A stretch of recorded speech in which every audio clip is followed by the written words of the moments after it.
They thought they would find adventure and beauty in the Great Smoky Mountains National Park. Instead, they found tragedy. From deadly swimming holes to treacherous trails, these stories reveal the tragic fate of those who ventured in, never to return. What went wrong in America's most visited national park? Let's find out.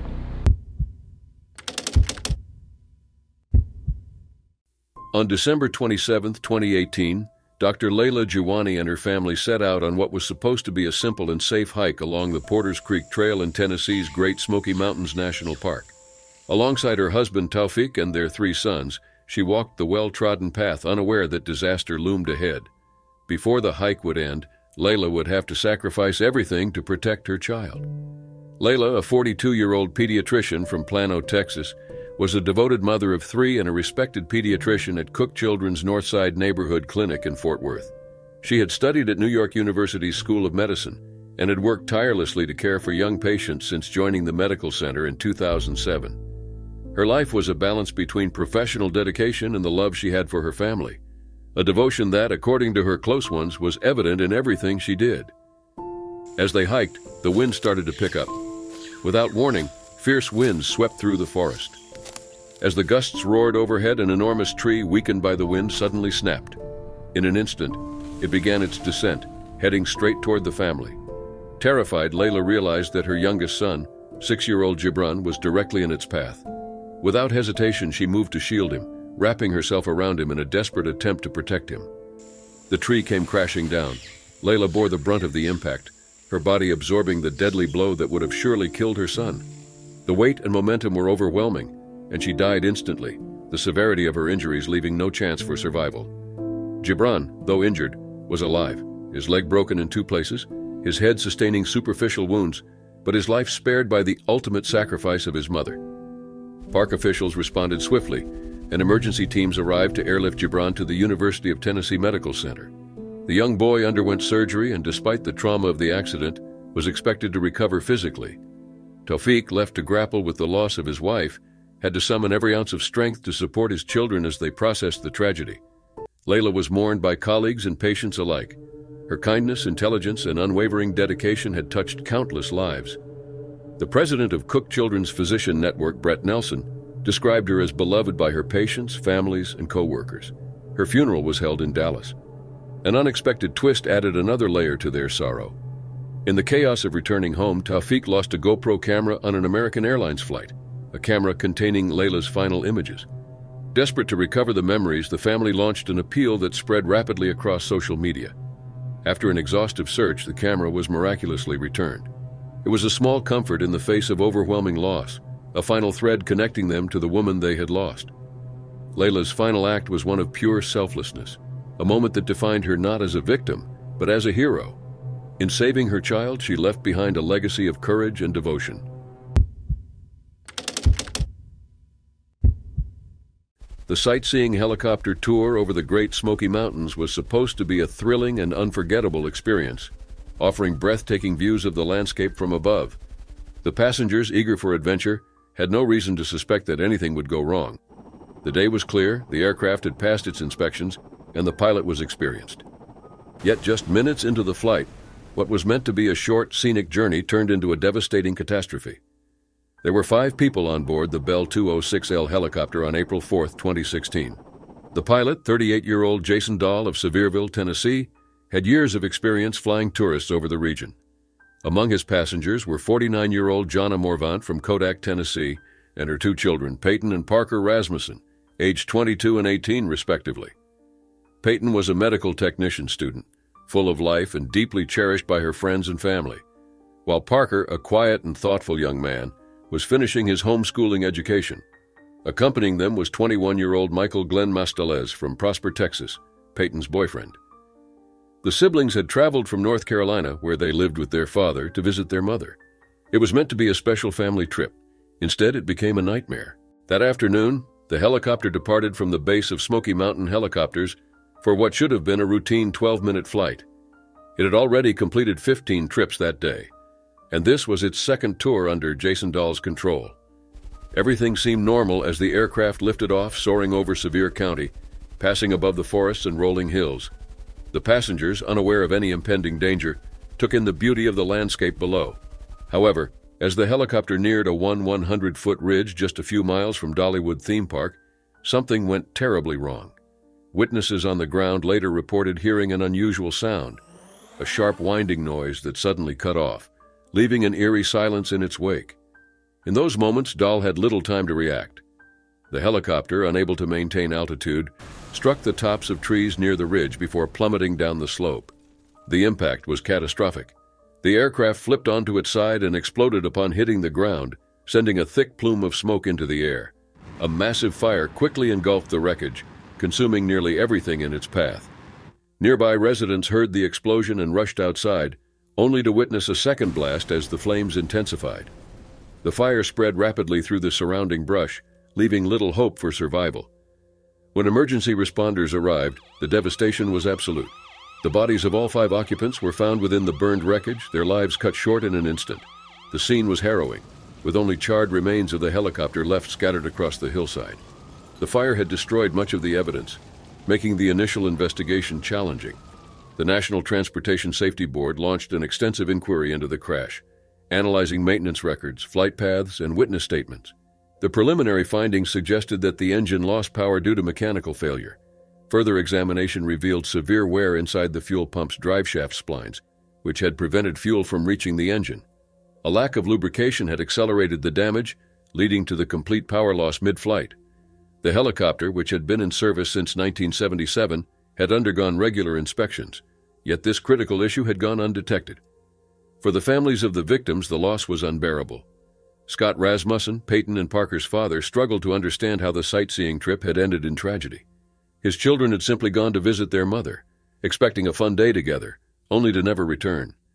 Michael's mother, Delave Carlson, was equally devastated, unable to accept that her son had been taken from her so suddenly.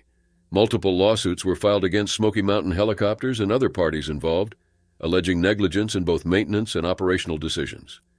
The legal battles, however, could do little to ease the grief of the families. They sought answers, but no lawsuit could undo the tragic reality of what had happened.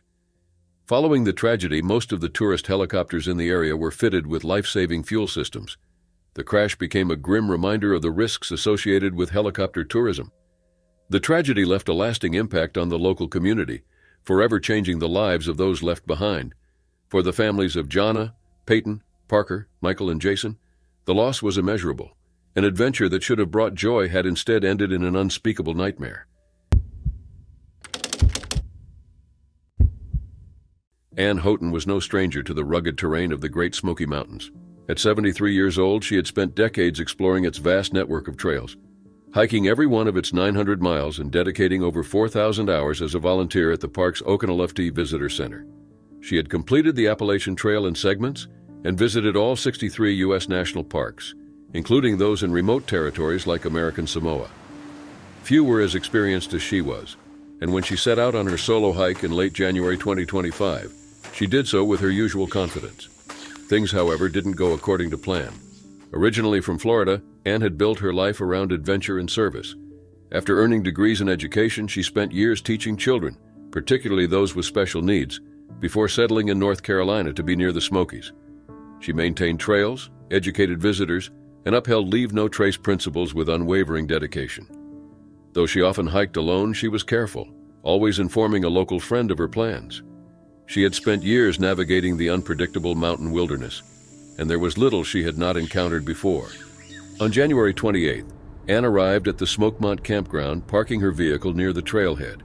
Her plan was to embark on a 2-day hike, an overnight trek she had done many times before. She would follow a familiar route through Bradley Fork, Chastain Creek, and Hughes Ridge, before continuing along the Enlow Creek Trail. The path was remote, winding through dense forest, steep inclines, and narrow ridges. Though it was winter, she was no stranger to the conditions. She carried the knowledge and experience of someone who had conquered far greater challenges, but something went wrong. When Ann failed to return on January 29th, concern grew. She had never been reckless, never one to deviate far from her plans without letting someone know.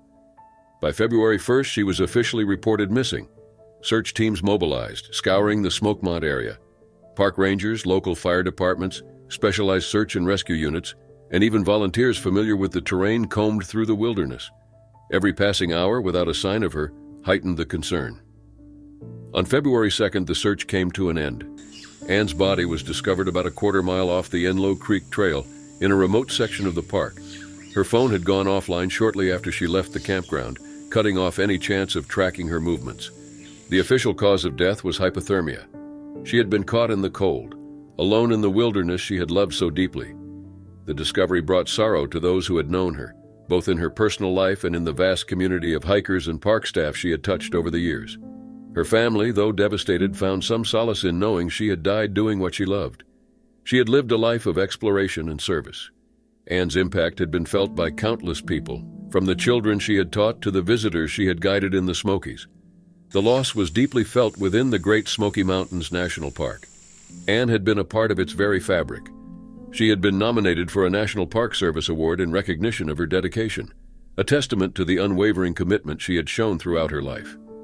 Tributes poured in from those who had crossed paths with her on the trails, fellow hikers who had been inspired by her determination and spirit. A memorial service for Anne was held in early March 2025. Anne had spent her years pushing boundaries, setting challenges for herself, and achieving them with quiet perseverance. In the end, nature, which had given her so much, had also claimed her. Her death served as a sobering reminder that no amount of experience can fully guard against the unpredictability of the wild. Even the most seasoned adventurer can be caught off guard. On September 11, 2020, backpackers trekking through the remote Hazel Creek area of Great Smoky Mountains National Park stumbled upon an unoccupied tent at Campsite 82.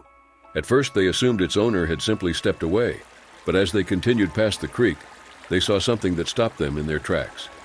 Farther down the creek, the unmistakable sight of human remains lay exposed and a bear was nearby. Without hesitation, they turned back the way they came and alerted park authorities. When rangers and wildlife officials arrived at the scene, they immediately saw the 240-pound black bear still present, scavenging on the remains. The area around the campsite showed clear signs of struggle.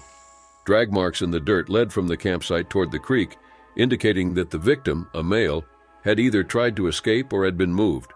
Bloodstains marked the ground and his body showed extensive injuries. His remains were badly decomposed, making it difficult to determine exactly when the attack had taken place. The victim was identified as Patrick Madura, a 43-year-old man from Elgin, Illinois. Patrick had ventured into the backcountry alone, seeking solitude in one of the park's most remote areas. He had chosen to camp at Hazel Creek, one of the most pristine and secluded creeks in the country. The dense forest, rugged terrain, and lack of modern distractions made it an ideal location for those wanting to disconnect.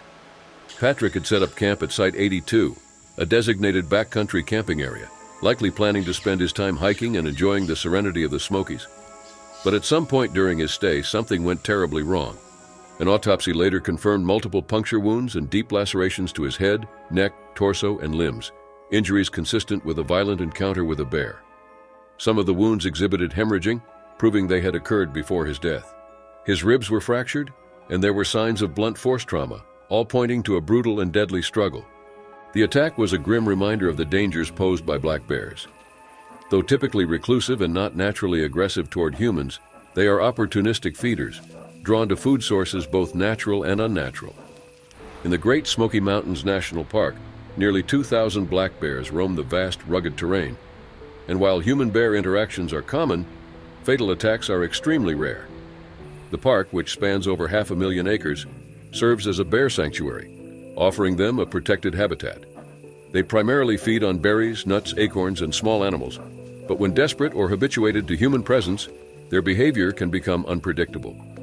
Though scavenging behavior is common, the evidence overwhelmingly suggested that Patrick had not simply died from natural causes and been fed upon afterward. The bear had most likely been the cause of his death. The extent of his injuries and the signs of struggle painted a clear picture of a sudden and violent attack. In response to the tragedy, officials temporarily closed Hazel Creek Trail and Campsite 82. The incident was only the second confirmed fatal bear attack in the park's history, the first occurring in 2000 when 50-year-old Glenda Bradley was killed by a much smaller bear in the Elkmont area. The National Park Service reinforced its warnings about bear safety, urging visitors to remain cautious in bear country. Recommendations included traveling in groups, carrying bear spray, storing food properly, and never approaching or feeding wildlife. When faced with an aggressive bear, experts advised fighting back rather than running, as black bears sometimes view humans as potential prey in such situations. Patrick's death underlined that the unpredictability of nature always carries risk. His final moments remained largely unknown, but the evidence suggested that he had been caught off guard, unable to escape or fend off the attack. His tragic end shocked the outdoor community. As the park reopened the area in the weeks that followed, the memory of what had transpired at Hazel Creek remained fresh. Sighed. Yogesh Patel, a 25-year-old man from Oak Forest, Illinois, had set out to enjoy the natural beauty of the Great Smoky Mountains National Park, a place renowned for its rugged landscapes and scenic attractions.